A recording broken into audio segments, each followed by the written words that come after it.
We have just come upon what is probably the most futuristic McDonald's that we have ever seen. It's right here in right off of the main boardwalk, and talk about space age and huge. It's amazing. It's amazing.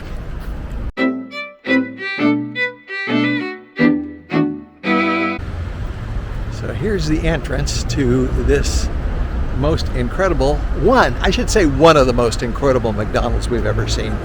We were in one in Porto, Portugal. That has to be one of the most incredible ones. But here we are, the Golden Arches. We're going to go in and have a cup of coffee. Well, that was an amazing McDonald's experience, wouldn't you say, Tanya? I would say it is. I mean, the place was so huge, and there couldn't have been more. It could probably seat, I don't know, Lots. 400 people, maybe. Maybe. And there were different levels. All sorts of different levels. Outside, inside. Elevator, and there were probably 10 customers. Maybe 20. Maybe 40. Maybe 40. Okay, but still well below capacity. And so clean. And drive-through, and so clean. Excellent. Yeah. Guard there at the entrance to make sure you took your temperature and make sure you're wearing a mask. And you can't even order in person. You have to use the kiosk and touchless. No breakfast food. No breakfast. That's no one breakfast. thing. McDonald's do not have egg McMuffins or croissant sandwiches or anything like that. I mean, you go straight to the big and tasty, which is exactly what I did. I had the big and tasty at about 9:30 in the morning. It was That'll do you all day. Oh my God! I talk about a gut bomb. Batumi is a combination of really large high-rises, and a lot of them in partial construction, and these old Soviet era. I mean, we would call them tenements, but they're not. They're apartments. A lot of people live here, but they're just sort of mixed up between each other, and it's kind of an interesting juxtaposition.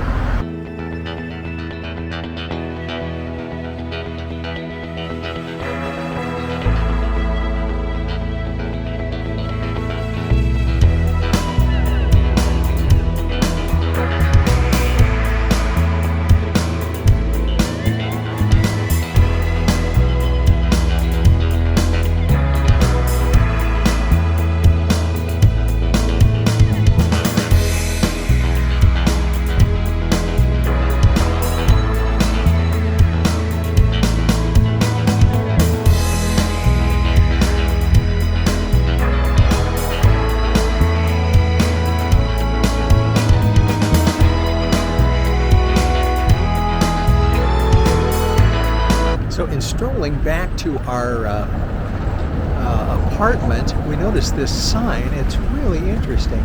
It is advertising Buga tonic water. You can see there, Buga tonic water. And there is a warning sign right next to it that says, not for girls. I don't know.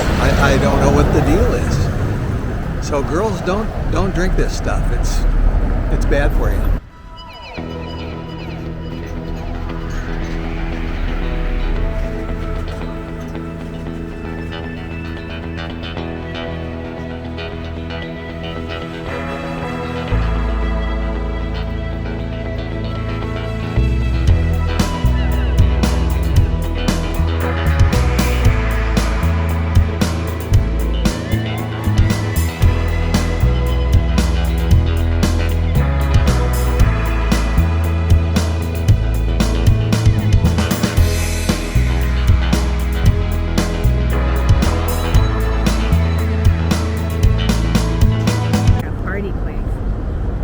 So Tanya says that you could really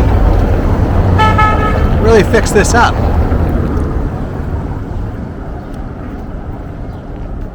Which I suppose she could. I mean, it's got excellent exposure to the water.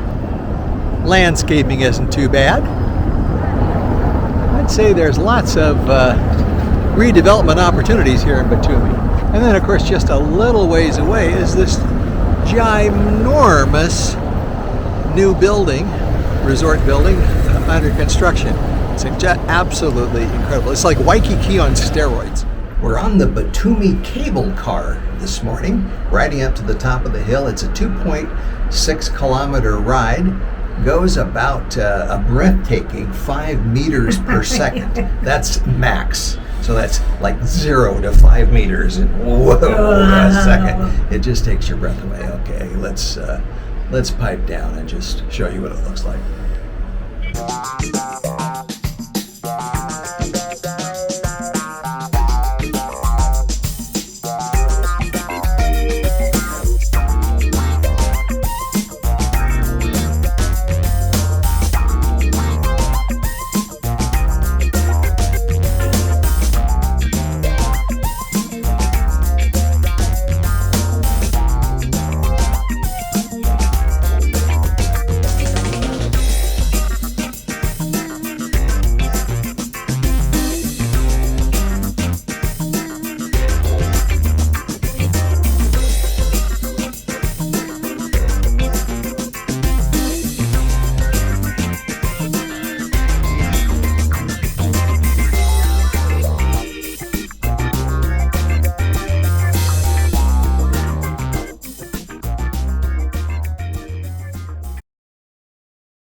We're still in Batumi today, and Batumi is the principal city in what is known as the Autonomous Republic of Ajara, Ajara.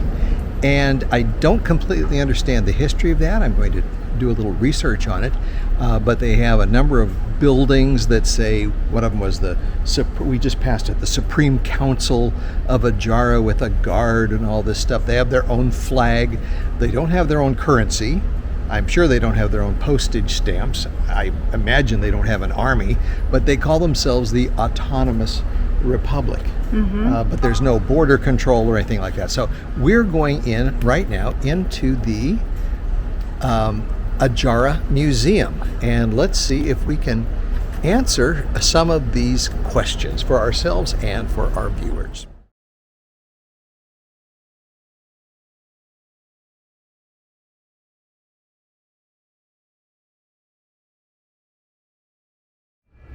Well, we just finished going through the Ajara Museum, and I have to tell you, I mean, it's really a very good museum. It talks about the flora and fauna and the sort of ethnographic history of the place, furnishings, textiles, that sort of thing.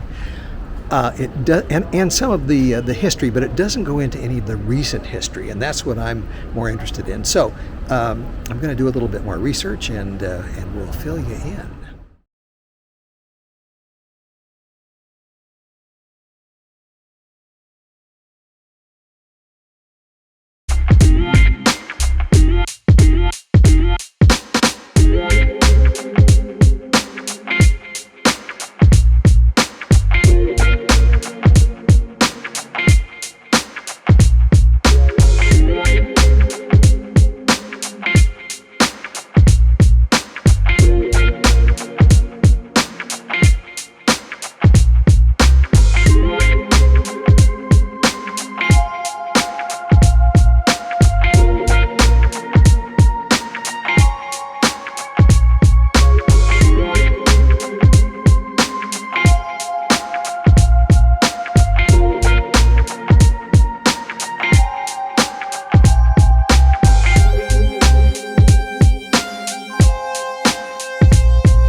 Bye.